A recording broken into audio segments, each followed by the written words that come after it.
breaking right now on Denver 7 News at 6 a.m. Tanker down, aircraft down. A plane trying to keep homes safe from a growing wildfire in northern Colorado.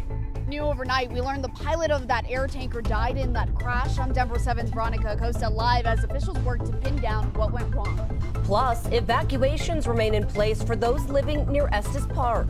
We just grabbed what we could carry. I'm Denver 7's Eric Lufer. Firefighters are monitoring the flames while communities remain on edge, waiting to see when they can go home. The good news is conditions are improving for firefighters. A cold front racing through overnight, ushering in much colder air and snow falling in parts of Larimer County. We'll take a closer look at what to expect through the end of the day coming up. Glad to know the winds have died down up there. Two big developing stories by the minute in Larimer County, the firefighting efforts and the plane crash investigation. Good morning to you. I'm Brian Sanders. And I'm Molly Hendrickson. For some perspective, we want to give you a look at where this is all happening. The plane crashed about 4.5 miles southeast of Estes Park. The Kruger Rock Fire is burning about 2.5 miles south of downtown Estes Park. And we have team coverage this morning.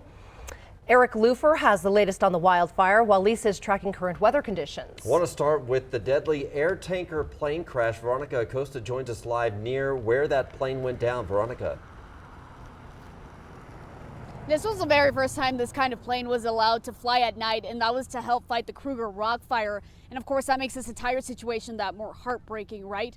This kind of plane usually flies for the state, but yesterday it was flying for Larimer County. And once reports started coming through of a plane coming down, the mission really became finding it. Take a listen. Tanker's crashed. If we can get Estes, I think it's over on the Little Valley side. So here's a look at that plane. Our crews actually captured this video of the single engine plane about an hour or so before reports of it coming down. Those reports, they started coming in right after 6:30 in the evening, but search crews, they didn't find it until more than 3 hours later. We're talking about right before 10 p.m. at night. FlightAware, that's a website that tracks aircraft. It did show a single engine air tanker left the Northern Colorado Regional Airport in Loveland just after 6. It was last tracked in the Hermit Park area around 6:30. That's not too far from where we are this morning. And at that time, wind gusts, you guys, in the area, they were anywhere between 40 to 50 miles per hour.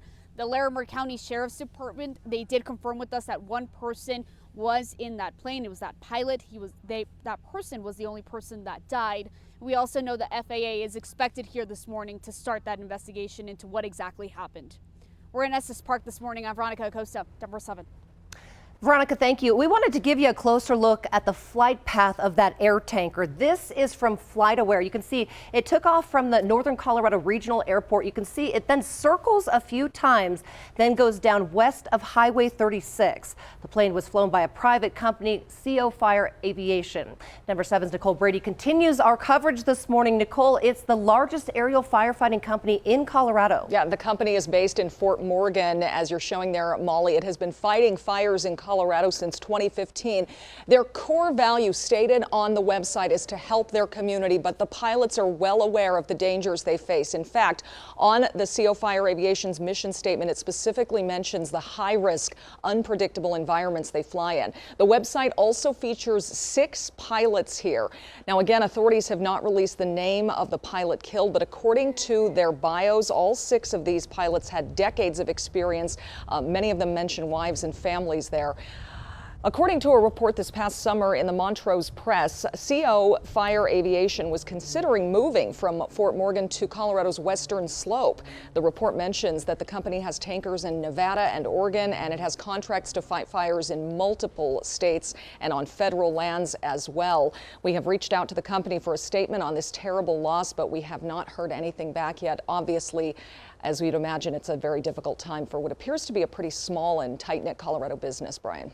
All right, thank you, Nicole. Well, the plane went down about 2 to 3 miles from where the wildfire is burning. As we take a look at these pictures, you can see just how close the flames were to some of the homes and buildings in Estes Park and how quickly the smoke was moving due to the wind. No reports of any lost structures, so good news there. We do have some evacuations in place. Denver 7's Eric Lufer continues our team coverage this morning because it sounds like the weather is shifting to help the firefighting efforts, and you've got a fresh coat of snow on the ground. Absolutely. It snowed overnight here in Lyons. We're southeast of the fire zone. The snow stopped about an hour ago, but you can see not even an inch of snow on the ground, but anything helps with this fire. Again, we're in Lyons, Estes Park to the left, US 36 to the right. I saw a caravan of fire crews just drive by me. The blockade where the closure starts only about 2 miles up the road from where we're standing this morning. I want to show you this evacuation map because there is a large area evacuated right now. In the red on the map, that is the mandatory evacuations. There are a few yellow shaded areas on each side of the fire zone as well. Those are voluntary evacuations. This fire started just before 7 o'clock yesterday morning. Firefighters saying it was heavy winds that knocked down a power line. Those same winds helped fuel this fire. It spread over very steep terrain. As of right now, 150 firefighters are trying to get this thing contained. They are ordering more air support, that's what we're told, for today, and more firefighters. In the meantime, we're talking with residents who are clearly on edge. It broke out just across the road from me this morning.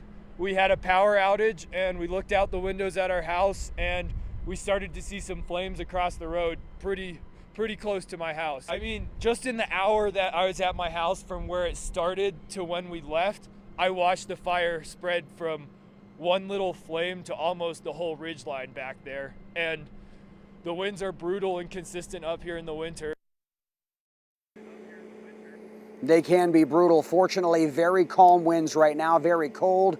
The moisture, again, helping a lot. This fire, more than 100 acres, 15% contained.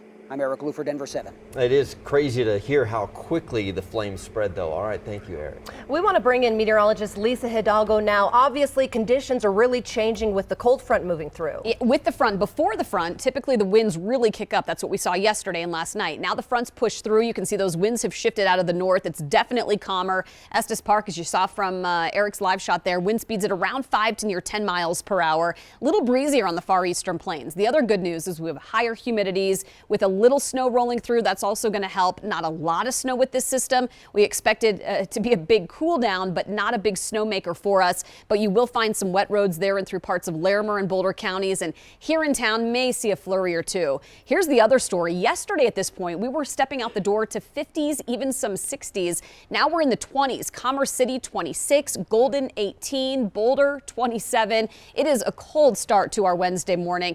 And this is it for a warm up. We're going to be at about 38 to near 40 this afternoon. Skies will clear out, so some of the clouds that we're seeing this morning and light snow is going to lead to sunshine later on today, but it's going to be cold. Coming up on our Super 7-day forecast, I'll show you when we're back in the 60s here in town. And I want to take you up there too, because we do have some roads that are closed down. If you hear Highway 7 is closed out of sight of Lyon, that's for flood repairs. It's not for the fire. Highway 36, though, is closed due to the fire. They're going up that way. Highway 7 remains open. Fish Creek Road remains open, but I'm seeing very light traffic here. And at Carriage Drive and Highway 7, you can see from that camera up there that we've had some very light snow. You see some of the snow on the grass. You can see the pavement here. And so the roads are wet for us. And I've seen very light traffic on Highway 7, which is running through there just a little bit west of the fire right now. Let me take you over to the other side of I-25 over here to Evans, just south of Greeley. Pretty serious crash here on Highway 85 at 42nd Street, just north of the Platte River. So they do have some road restrictions in there, unfortunately. The rest of the drive around here looks pretty standard. Let me take you to 270 on that camera. Dry roads for the most part here in Metro Denver, even though you might see some light precipitation. Some of the bridges out to the west side, up in Boulder, Longmont, in Loveland, you might find some slick bridges for you here this morning, but the rest of the drive around Metro Denver looks just fine. We are also following some breaking news out of Westminster this morning. Police need your help to find a missing 11-year-old girl. Denver 7's Micah Smith joins us. And Micah, she was last seen yesterday afternoon. Yeah, Brian, Lily Igglesby left her home at 107th and Newcomb Street around 3:30 Tuesday afternoon. Her mom says Lily told her she was going to a nearby Countryside Park but never came home. Police have been searching for her all night. She was wearing a red fleece shirt, black glasses, and an orange backpack. She's about 5'2", 111 pounds with auburn hair. If you see her, Westminster police are asking that you call them immediately. Their phone number, 303-658-4360. Brian. All right, thank you, Micah. Meanwhile, keep an eye out for these two vehicles on your screen. Aurora police believe they were involved in Monday's drive-by shooting that injured 6 teens at a local park. Police are looking for a dark-colored SUV, possibly a Chevy Tahoe, and a dark-colored car, possibly a Chrysler. The shooting happened at Nome Park, right across the street from Aurora Central High School. We do have an update on the victims today. 2 remain in the hospital with serious injuries. The other 3 have been released, and we're still trying to get information about the remaining student hurt in that shooting. This morning, a group of Colorado health officials wants the state to reinstate a mask mandate. The Metro Denver Partnership for Health wants masks required at indoor and public places. Metro health officials are also pushing the governor for vaccine passports required to get into high-risk settings like bars and restaurants. However, the governor has been set on leaving those decisions to each community. President Biden's vaccine mandate for large businesses will be decided by a panel of mostly Republican-appointed judges. The Court of Appeals was selected yesterday in a random drawing using ping pong balls. That might sound weird, but that process is used when challenges to a federal agency's actions are filed in multiple courts. 11 of the 16 judges on the panel were picked by Republican presidents. 27 states are challenging the mandate. Coming up, time is running out quickly to buy a popular ski pass at a discount. Plus, Casa Bonita isn't typically praised for its food, but it might be soon. The top chef the new owners hired.